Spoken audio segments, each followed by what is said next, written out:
Biar yang mungkin dari belakang kurang begitu terlihat, mendengar bisa menjadi agak jelas. Salah, kelihatan nggak salah? Kelihatan. Kami bacakan ya. Oke. Ya, yang keras salah. Sahabatku Namira, salaman. Bagaimana kabarmu Namira? Lama kita tak jumpa sejak aku masuk pondok pesantren. Kita sangat sulit untuk berjumpa. Kalau kelompok yang isinya misalkan sudah paham, nanti kalian bisa berdiskusi secara mandiri. Tidak perlu bantuan guru juga bagus. Jadi kalian bisa bekerja secara mandiri. Gitu ya. Untuk kelompok yang pertama, nanti ada 5 kelompok. Kelompok yang pertama nanti adalah Alfitrio. Mana Alfitrio, Farel, Latifah, Habib? Siap ya? Nanti dalam satu kelompok ada pembagian tugas. Yang pertama ada, silakan membagi tugas, nanti bisa menjadi ketua, salah satu jadi ketua. Ada yang bertugas menjadi sekretaris misalkan, nanti yang bertugas menulis. Terus yang ketiga nanti misalkan ada yang istilahnya memperhatikan waktunya. Nanti kita kelompok sekitar 30 menit berkelompoknya. Nanti ada yang tugasnya misalkan melihat atau mencermati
bisa memahami pertanyaannya Kak Hera? Salah. Tadi belum ditunjukkan ini kepala suratnya, ini nama suratnya, misalnya gitu ya Rel ya. Oke, bisa ditanggapi kelompok yang di depan. Ini kepala surat ditulis di atas surat. Tanya penggunaan bahasa di surat pribadi itu bagaimana? Surat pribadi menggunakan bahasa non baku, bahasa tidak baku. Ya kan kembali ke menanya apakah sudah puas dengan jawabannya atau belum? Gimana salah? Yang dimana tadi katanya bahasa non baku. coba dibacakan Isinya. Pertama adalah ketika kita membuat surat, apalagi kita perhatikan dulu strukturnya, unsur-unsurnya. Terus yang perlu diperhatikan berikutnya setelah strukturnya adalah bahasa yang digunakan. Kalau surat dinas itu bahasanya bahasa yang baku atau formal. Kalau surat pribadi bahasanya bahasa yang tidak baku ya, bahasa santai gitu ya. Itu yang mana ya. Nanti perhatikan lagi di isinya, isi suratnya harus sesuai dengan ilustrasi yang sudah disebutkan. Nanti bisa diperbaiki ya, Farel ya. Oke, saya kira bisa tidur dulu, kita beri plus dulu untuk kelompok yang sudah tampil.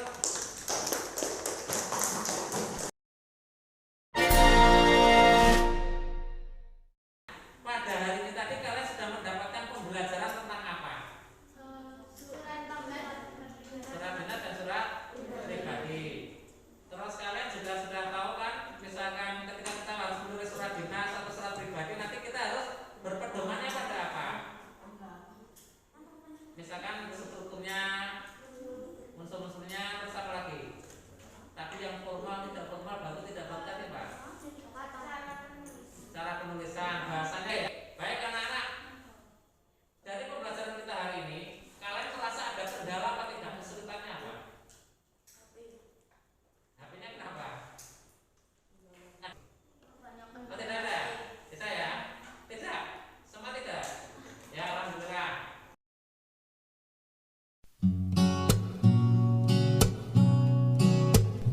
Dalam membuat perencanaan pembelajaran, saya merasa cukup yakin karena saya merasa apa yang saya tuliskan di RPP sudah memuat pembelajaran berdiferensiasi dan juga memuat 2 kompetensi sosial dan emosional, yaitu kesadaran diri dan keterampilan relasi. Selain itu, RPP tersebut sudah saya sesuaikan dengan kesiapan belajar murid saya. Dalam pelaksanaan aksi, saya merasa tenang dan percaya diri karena saya yakin perencanaan yang sudah saya buat akan bisa dijalankan. Beberapa pembelajaran yang saya dapatkan dari pembelajaran ini adalah yang pertama, ternyata ada beberapa hal yang terjadi yang tidak sesuai dengan perencanaan yang sudah saya buat, khususnya dalam alokasi waktu. Dalam berdiskusi kelompok, ternyata anak-anak membutuhkan waktu yang lebih lama, termasuk juga bagi kelompok yang beranggotakan anak-anak yang kesiapan belajarnya itu lebih siap. Alokasi waktu banyak tersedot pada kegiatan diskusi kelompok ini, sehingga dengan terpaksa saya melewati alokasi waktu yang tertulis pada RPP, yaitu 2 jam pelajaran.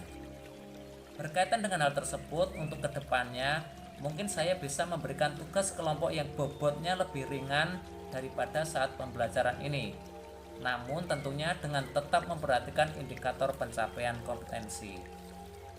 Pembelajaran yang kedua adalah selain alokasi waktu, pembelajaran sosial dan emosional yang berupa keterampilan relasi ada yang belum sesuai harapan saya. Khususnya dalam hal ketika murid diminta untuk membuat pembagian tugas untuk masing-masing anggota kelompoknya. Dalam pembelajaran, saya belum melihat adanya pembagian dan pelaksanaan tugas yang jelas, meskipun memang akhirnya pekerjaan mereka bisa dikerjakan atau bisa selesai. Sebagai bagian dari pembelajaran tentang keterampilan relasi, pembagian tugas ini penting dilakukan karena misalkan ketika seorang anak itu bisa mengelola tugas dan peran dalam kelompoknya, maka dia sudah mengembangkan keterampilan relasinya. Berkaitan dengan permasalahan ini, untuk kedepannya saya perlu untuk menguji cobakan terlebih dahulu bagaimana tiap-tiap anggota kelompok itu bisa memiliki dan melaksanakan tugas dan peranan masing-masing. Jadi perlu terlebih dahulu melatihkan itu ke anak. Untuk pembelajaran yang ketiga yang saya dapatkan adalah untuk menumbuh kembangkan KSE keterampilan relasi. Dalam hal ini adalah mampu membuat rancangan isi surat yang memuat pesan dengan jelas dan sikap menghargai. Itu sudah terlihat pada hasil kerja murid.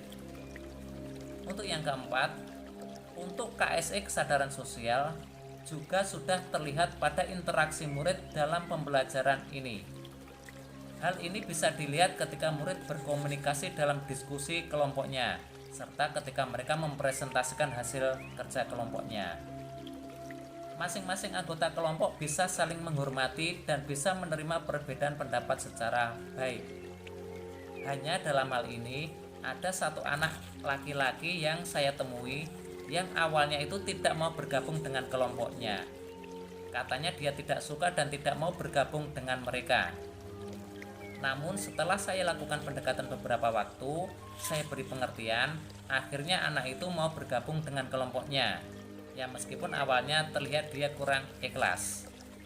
Nah, berkaitan dengan ini untuk kedepannya saya perlu melakukan pendekatan lagi agar bisa agar anak itu bisa sadar dan mau bersosialisasi dengan temannya dengan catatan melalui kesadaran dirinya.